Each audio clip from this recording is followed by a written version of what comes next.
Good morning. The sun is back here in Twickenham in the edge of London.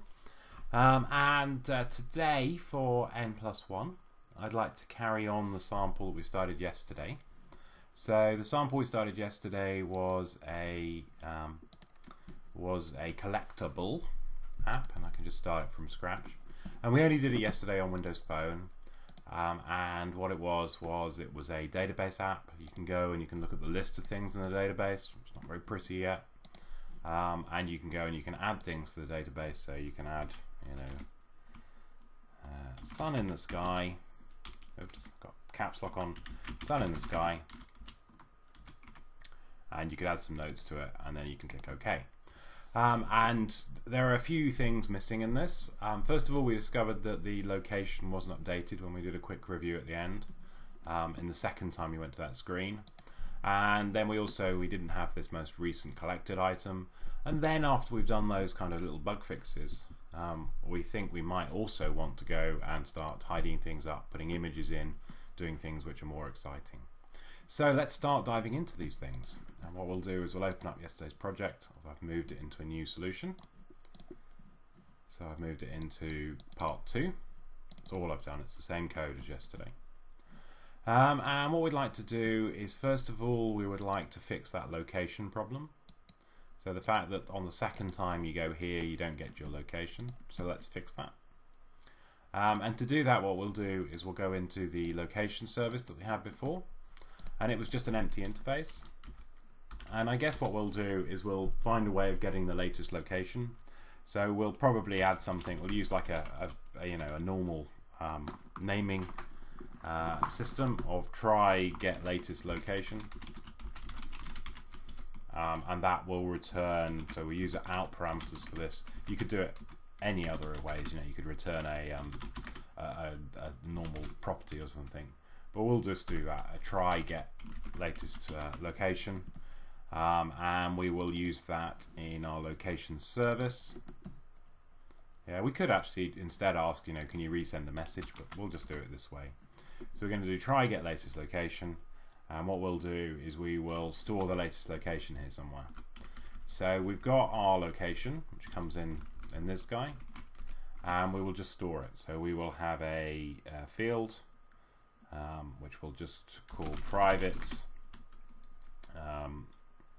mvx geolocation underscore latest location, and we can set that. Now obviously we're doing multi-threaded code here, so we should be a bit careful about the way we do this.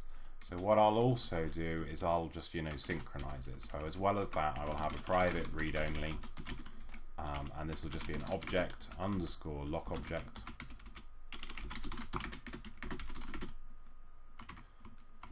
Yeah, and that way, whenever we access latest location, we'll make sure we do it from within a synchronization within a lock object. So there you go. That should make sure that we never cross-thread access to this guy. And what we'll do is in this try get method that we're just adding, sorry, I'll zoom in a bit. So all I've added is this so far, just to set the latest location. And what we'll do is in this try get latest, we'll again just do a lock. And what we'll do is if underscore latest location equals null, return false.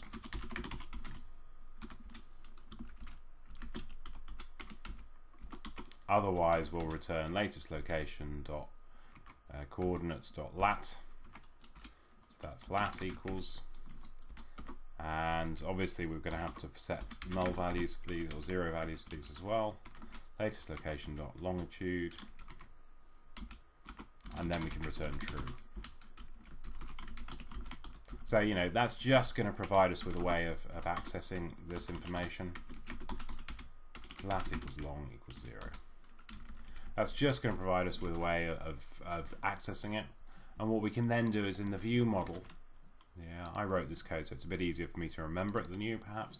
In the view model where we had a location service, we can actually use it.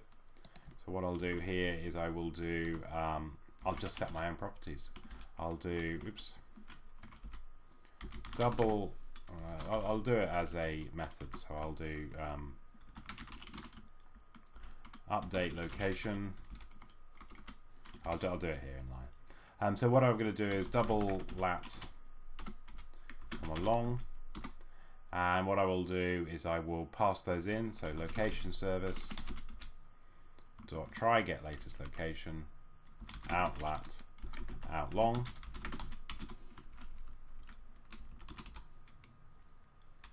And if that succeeds, then I will set my lat and long as properties.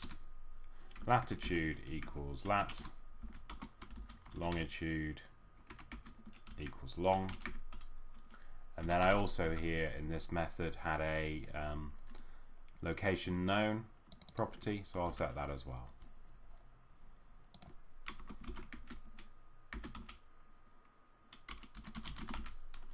Yeah, so all that is, and I will now it's up, I'll refactor it. I will pull that out, and that's obviously I can use the underscore location from that. So all I'm doing is I'm going to pull that out, and I'm going to, you know, call it a get initial location. So hopefully you can see that. That's just going to be a helper method. And now if we run up our app, then it should be the case that we will always get location as long as there is some available. So now when we run up, first time we go to add and we want to say, you know, again, we'll just see a bear. Then we get that location. Hopefully you can see that it is a bit hard to see with it being disabled. You can see the location known. And then the second time we go to add, we again will get location known because the location service is running. So that's our location up and running. And then what we also would like to fix, we said in this app, was that front page. Yeah, the front page doesn't have the most recent collected item on it. So let's do that. So the home view model at the moment does have this latest item, but it's never going to be updated. So what we need to do is find a way of getting this guy to know when the latest item is actually going to change. And the best way of doing that is to look back in our services. And we know that everything is coming through this collection service. So we know in particular here, I mean we left a to-do yesterday, we know that when somebody adds something, we should be sending out a message saying the latest change. So what we'll do is we'll do that. And what we're going to add is we're going to add a public class, and this is going to be a message. So again, I'll zoom in a bit. See if this. I'll zoom in a bit, and what we will have is we'll have a message. So we're going to say it's the latest or new. Should we just call it a collection changed message? That'll do for now. It's just going to be a generic message, and we're going to pass. We're going to make sure it inherits from MVX message. And then you can see, obviously, we're going to have to add the constructor for it. We could add more to this message. We could add, you know, a hint about what's changed. But for now, I'm just going to leave it as a collection change message without any other parameters. And so what we need to do is in this collection service, we need to find a way of firing those messages. So what we're going to do is we're going to add a dependency on the messenger. And so we add it. And we'll store that messenger as it comes in, private read-only messenger.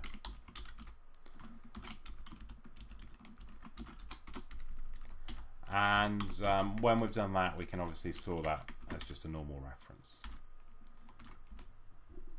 And then when we get to this stage where somebody has added something, or perhaps we're also going to do it when people delete and edit things perhaps later as well, all we're going to do is we're going to do messenger.publish, and we're going to send out one of these collection change messages from us. That's what this is.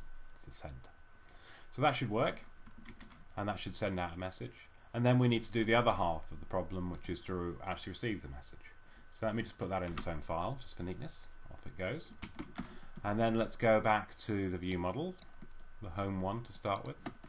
And we need in this home view model to listen for those messages. So again, we're going to add a dependency on MVX messenger in the constructor.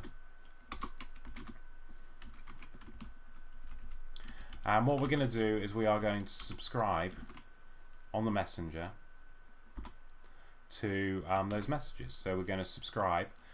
We do have options here. I don't know if you can see these very easily.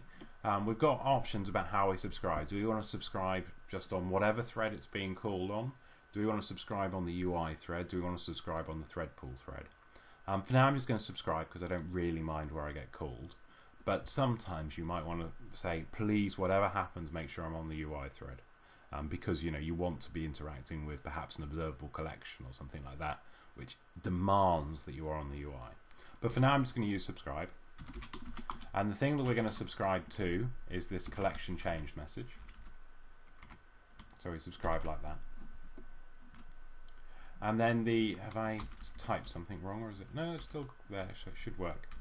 And the thing that we are going to handle this subscription is a method. So this is going to be on collection change.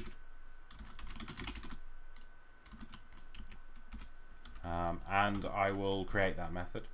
And then the final thing we always have to remember to do with this is we have to remember to store the token. So underscore token equals, and we have to store that in a field. So let's create that field. Let's created it down there. I'll put it at the top of the thing. So that's just a subscription token, and I'll even rename it that. So this is a collection changed subscription token. Yeah, so that's all I'm doing. I'm just calling it as collection change subscription token, and I'm going to store that within our class. So we will now get called whenever the collection changed, and what we want to do when the collection changes is update latest. So we've got this method called update latest. We will just call it.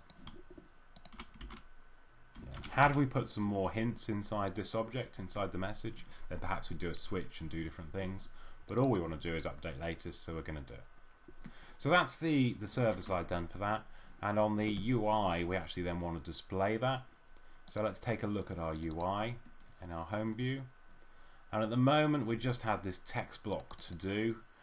So let's create something that's actually going to show our message, and what I'll do is I'll create a little stack panel for this guy, and within the stack panel, when I have a message, I'll just do this as a orientation equals horizontal to start with.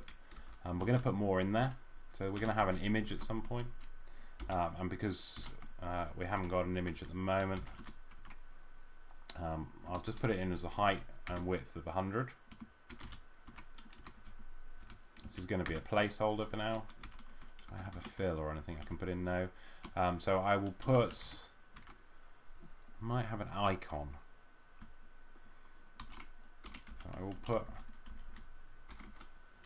just going to use the application icon as a placeholder. Obviously that has to change because we want actually what's going to be our icon. And then we will put beside that a text block, and the text block is going to have a binding to the caption for this object, and it looks like I've got 20 curly braces, and we will make that text wrap. Obviously this layout and will need to be beautified for this when we get a bit further. And it's not the caption on the object we need, it's the caption on the latest. So it's latest.caption is what we need.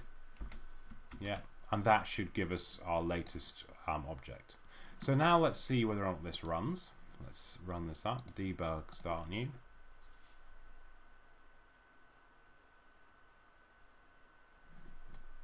And let's run it up. And so the last thing that we entered, as you can see there, hopefully, is the bear. Yeah, and that is the most recent thing in our list as well. Here it is, the bear. And what we want to do is when we add something, then we get location known because we've already fixed that bug. So let's say after the bear we see, a salmon. And we're going to hit OK. And then when we're back on our home page, we see it has updated.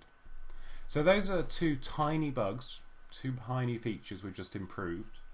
I can't think of much else that I'd really like to change at the moment to just get it up to speed. So what I'm going to do is I'm going to just hold it there and come back for n equals 14. I hope those two little features were easy to kind of follow. I probably went a bit too fast. So for location, all I did was I understood that the location messages weren't coming in because I wasn't moving anywhere.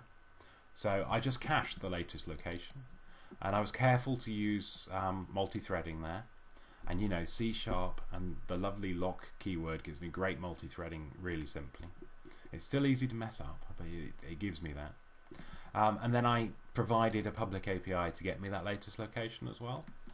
And then I used it within add. That's all I did, was just set it up in the constructor for the add view model, just so I could get it if I'd already missed the messages. It looks perhaps like there might just be a gap there where I could possibly get it the wrong way around, but I'll live with that problem at the moment. Beyond that, so you know, really perhaps these two lines should be the other way around. Just do that. We should be like that, so that there's no way that, you know, nothing could go wrong if I'm in that order. And then in home view model, what I did was I wanted to get hold of the latest when I first start up, and I wanted to get notifications when the latest changed. And to do that, what I did was I modified the collection service so that whenever the repository changes, it sends out a message, and then I modified the view model, the home one, so that it listens for that message. And that's it. So those are the two small changes I made. That's going to be the end of n equals 13, and I'll be back very, very soon to get n equals 14, and in that I'm going to start adding a couple more features, because I think it'd be nice, for example, to get some pictures in there and to get a bit more, you know, interactivity in terms of a nicer display for this UI. So I'm going to come back in a moment, but that's it for n equals 13. Thank you.